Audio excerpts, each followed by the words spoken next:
รังย่อมผุพังตามกาลเวลาจะฝืนให้ยั่งยืนจนสิ้นโลกาอย่าได้หวังดังปรารถนาองค์พระพุทธาท่านตรัสสอนไว้เกิดแล้วคงไม่แคล้วต้องชราแก่อาคราวแก่สมปัญญาทั่วภารามีโถมไปเจ็บทุกข์ย่อมเวียนวนมีพ้นใครๆสัตว์โลกล้วนรู้แน่แก่ใจเกิดแก่เจ็บตายหลีกไปไม่พ้นใครหลงคิดหลงติดอัตตาว่าใจแจ้งกมลแม้นใครปลงได้คงสุขล้นชีวิตมีมองมนเกิดมาเป็นคนสมบูรณ์ดับหายเพียงร่างกายไว้ชีวาแต่กุศลผลกรรมทำมาย่อมแปลงค่ากลายเป็นทุนส่งผลให้ทุกคนเวียนวนไม่สูญ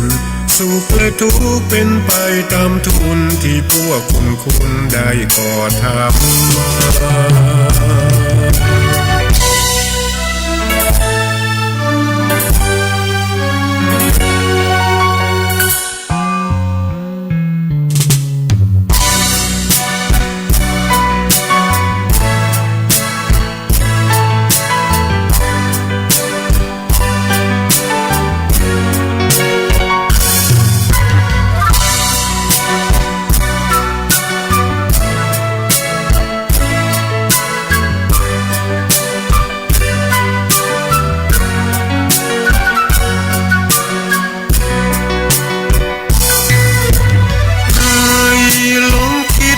ติดอัตตา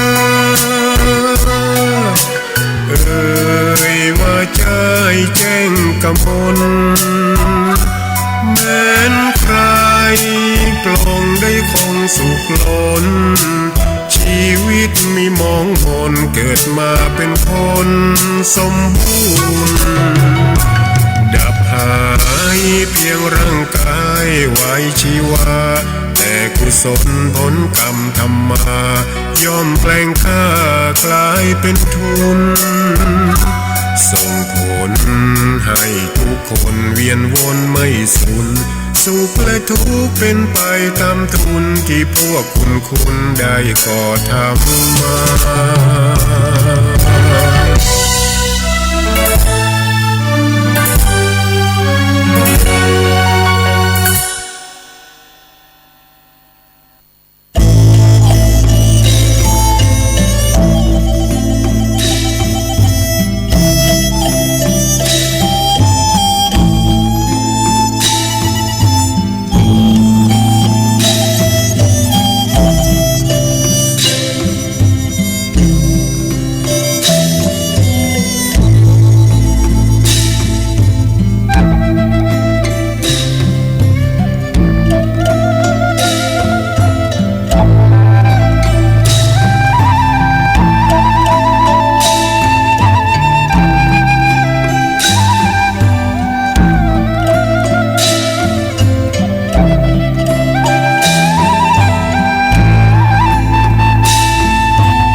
ขอความนอบน้อม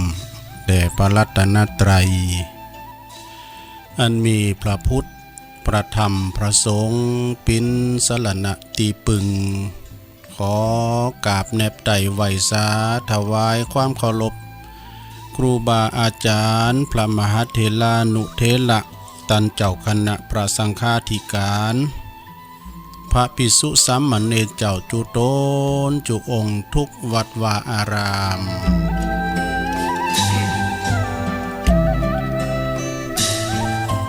ขอความเจริญในธรรม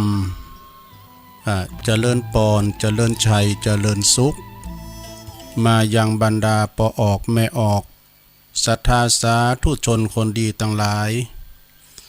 ปอลงแม่ลงเขาเนาะที่เปิดวิทยุเคิงหับฟังกันอยู่ตั้งบ้านตั้งจ้องตั้งหอตั้งเฮินกันอยู่ในเวลานี้เนาะเวลานี้ก็เป็นเวลาดีตีสามปลายสักน้อยนะก็ไหลคืนมาเปิดสถานีวิทยุเนาะ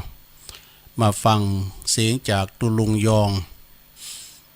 อาตมาภาพเก่ากระผมตุลุงนันชัยวัฒนาคะเสโน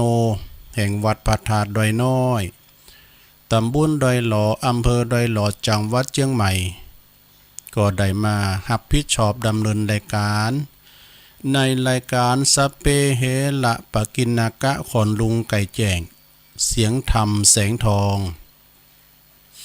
ก่อนนำเอาสิ่งละอันพันละน้อยเนาะมาปิ้นกูปิ้นกี้มามาจ้ามาปิ้นกำลังจิตกำลังใจกับปอออกไม่ออกศรัทธาสาธุชนทั้งหลายเอาทำมาเตดพองทำเมืองพองทำสาธโวพองนะทำบรรยายทำณบัดนี้พองเอกอะเข้าห้ำกำคือเข้าสารงานบุญต่างๆเนาะสนองงานครูบาอาจารย์ปิ้นกับบอกเสียงกระตุ้นในการทำบุญเพราะว่าคืนเฮานี่มันไปไกลญาติโยมที่เนี่ยวัดพระธาตุดอยน้อยเนี่ยโพดแถวเมืองฝางว่ะเนาะแต่บันเหตุใจเนี่ยวันนี้นะเมืองฝางน่ะตุลุงลองเช็คคืนพอมันทั้งกระด่างกึกดึกเหมือนกันนะอันจะได้ยินบ่ได้ยินจ้าเนาะต่างเมืองฝางไม่อายชัยปราการตุลุงก็หลักฟังซุ่มฟังครับว่าอินเทอร์เน็ตทั้งตุลุงเนี่ยมันสิ่งไปมั้ยจ๊ะก้าที่นี่มันมีไฮไฟไวไฟกันเนาะ ก็ขอสุมาตัวเนอร์ถ้าว่ามันดังก็อนุโมทนาด้วยแต่เก่า16นี่แต่เจ้านี่ขอบคุณทางเมตตาธรรมอาจารย์หลวงป่อพันตุลุงมานิดเนาะเปิ้นโทรมาละตื่นแล้วกะท่านพระคุณเจ้า ขอบคุณหลายๆเนอทุกปีมาห้องมาเตือนกันลุกเนาะวันนี้ก็ล่ำเวลาไปหน่อยนึงการตามปกตินี่ตี 1ถึงลุกแล้วหรออันนี้ตี 2ปลายหรอตี 2ปลายแล้วก็มีปีนานดิบนี่เปิ้นว่าปมอเลินปลมมาแบนป่าเบาะเปิ้นก็โทรมานอนบัดลับตุลุงอีหลแล้วก็ขอบคุณขอบอกขอบใจกับเม็ดต่อมเครือมณีชัยสถานละปูนเนาะเปิ้นก็โทรมาก่อนนะขอเป็นสายหนึ่งไงครับเราตุลุงมันโทรในรายการบัดติดนะไอ้นี่อีแม่ยะไอ้นี่เม็ดต่อมค่ำไอ้น่ะใจเปิ้นปุ้นเครือมณีจากชัยสถานละปูนเปิ้นก็เคยฟังแล้วก็เคยมาไหว้พระธาตุดอยน้อยอยู่นะขอบคุณเด้อที่เปิ้นโทรกันมาเนาะก็เดียวตุลุงเปิดสายวันนี้สายไก่เนี่ยวันนี้นะสายไก่ก็ตามมาตรฐานเนาะตุลุงไปสักชั่วโมงกึ่งหนึ่งชั่วโมงสุดท้าย30นาทีสุดท้ายเปิดสายไก่ ก็เป็นกำลังใจโทรกันมาเนาะโทรกันมานี่กัน